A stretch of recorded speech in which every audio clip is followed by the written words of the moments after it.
realized that in the first video for Wandering Rocks, I said something that may have been confusing or it sounded contradictory. I said something like the characters, some of them seem very flat, two-dimensional, and like we're not really seeing into them as real human beings. But at the same time, I said that they all seem to have infinite depth, that we could go into their life story and see much more about them. They could be the subject of their own novels.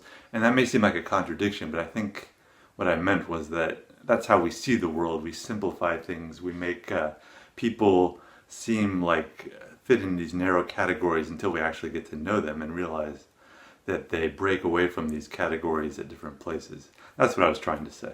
I've mentioned a few of the things that I think that was happening at the time that Joyce was writing this novel. For instance, World War I, obviously a huge influence, but also developments in the arts world, developments in music and film. What I haven't mentioned yet is a major development in science that took place in 1915. Albert Einstein published his general theory of relativity.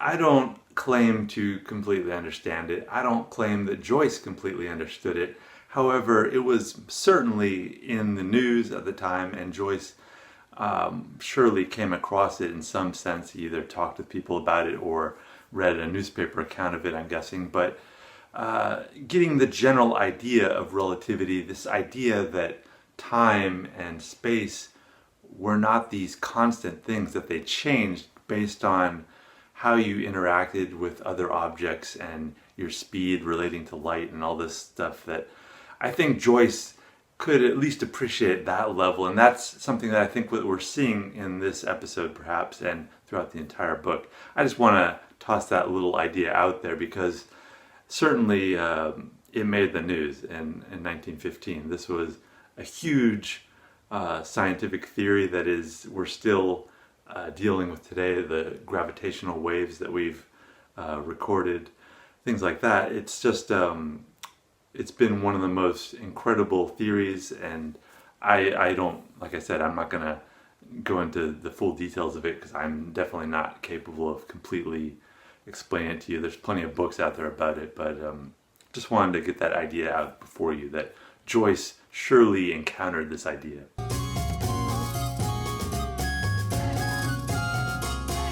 Now, as we start the second section of Wandering Rocks, it's a very short section.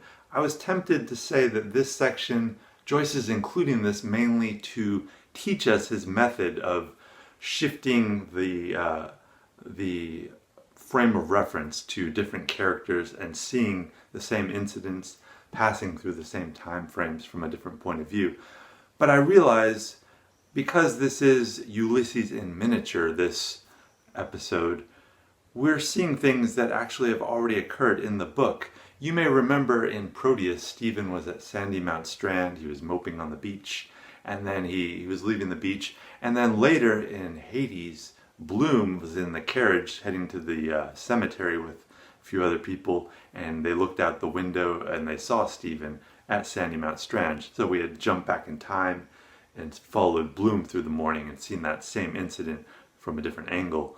Now, that is something that we're going to see throughout this episode, Wandering Rocks. So I was tempted to say that Joyce was introducing it, but no, we have already seen that technique earlier in the book. But we can at least think of this second section with Corny Kelleher as a reminder of Joyce's technique. You may remember Corny Kelleher is working for the funeral director, and he helps get the corpses to the cemetery, and he is also, we have learned, a undercover sort of informant for the police in telling them about maybe dangerous Irish national activities. People seem to know that he's not on the up and up. So that this is something that Joyce is kind of reminding us, and that we'll see throughout the book. Why is he doing this? I was thinking that maybe Joyce is showing Kelleher this way because it's kind of a red herring. Like, we may think, oh, I bet Corny Kelleher is going to turn in somebody at some point in the book. He's going to point him out and saying, hey, he's going to do something. But actually what happens in Circe, I'm not going to go into it too much now, but Kelleher actually does the reverse, and he helps people, and he uses his position with, not as a policeman, but as working with the police to have some power that will help Stephen and Bloom later in the book. But not much of incident occurs in this second section, but really just Kelleher is at the funeral parlor and he intersects with Conmee, who in section 1 has already passed this point. Later he's further on. So Joyce has jumped back in time. This is what I was saying. He is teaching us his method of moving about in time. We have to look on the map. This is where they intersect.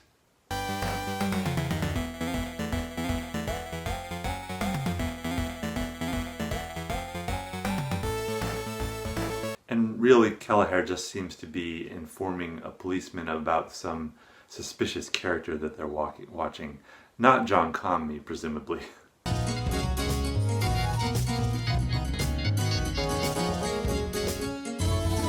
Section 3 is going to look at that sailor that we mentioned earlier, the one that passed the window of the Bloom house where Molly is at, and he also intersected with John Conmee. We're just going to follow him a little more closely here. The intrusion in this section is J.J. O'Malloy's white, careworn face was told that Mr. Lambert was in the warehouse with a visitor. So this is Joyce intruding an incident that we don't have any idea about yet. It's later in Wandering Rocks.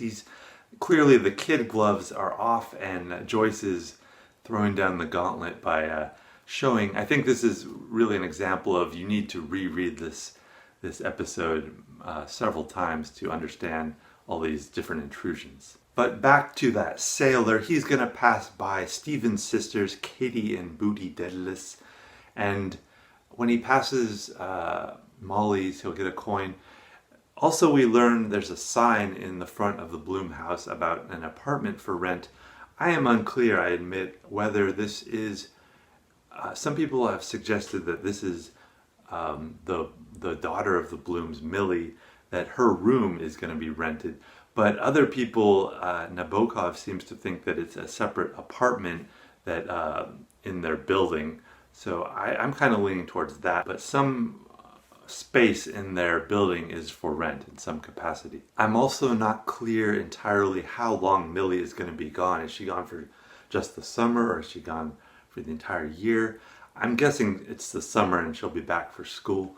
And there's something about the way that Molly is depicted in this episode. I think if before now you may have seen her as maybe a unsympathetic character or a selfish character because she's having this affair, but by making a coin donation to this sailor who she doesn't know, suddenly we have to reappraise her. And the sailor is singing this song, I think it's like about For England, Home and Beauty or something like that. But it's kind of an interesting choice in Dublin. I don't know how much sympathy that is going to get him.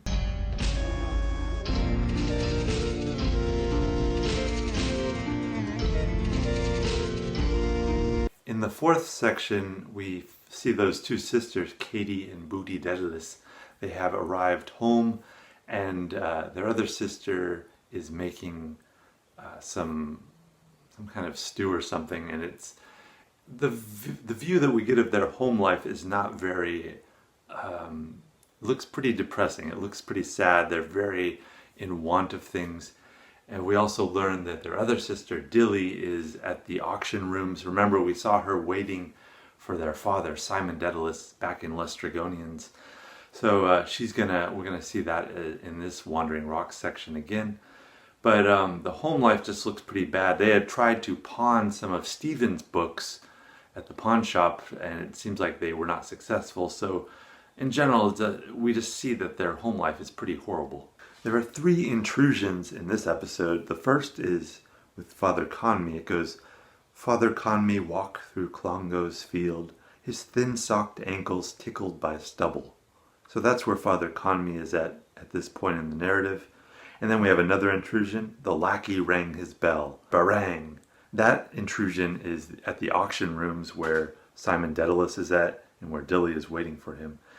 And then finally we have one more intrusion, and it goes, A skiff, a crumpled throwaway, Elijah is coming, rode lightly down the Liffey, under Loop Line Bridge, shooting the rapids where water chafed around the bridge piers, sailing eastward past hulls and anchor chains, between the Custom House Old Dock and George's Quay. This is the flyer that litter bug Bloom tossed into the river. It's simply drifting east out into the ocean.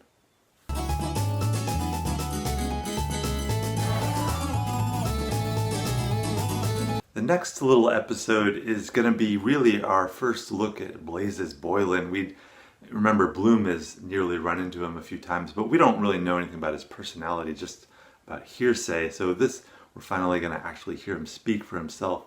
He is in this fruit gift shop for, it's called Thornton's, and it's on Grafton Street.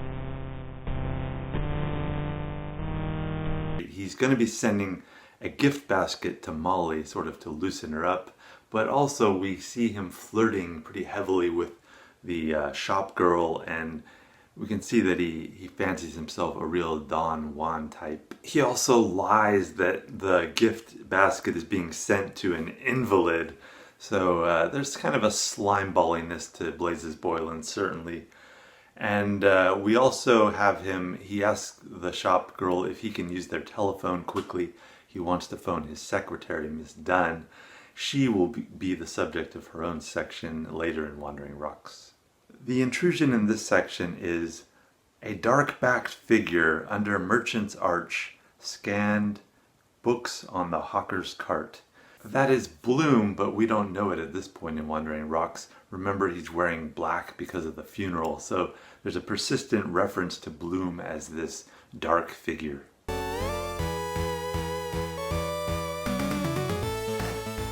This next section, the dialogue is written in Italian, so if you don't speak Italian, you're kind of screwed unless you use the annotations. This is really an example of how you learn to read Ulysses. You immerse yourself, and there's going to be parts that you don't understand, you get help, and eventually it will be a lot clearer. Stephen is near Trinity College speaking to this guy, Almedano Artefoni, who is the singing teacher.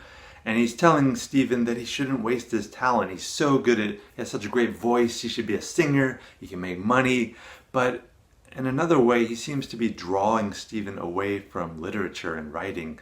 So whether he's a friend or a foe, I mean, he seems like a definitely jolly character and Stephen likes him, but I think he may be drawing Stephen away from his true calling.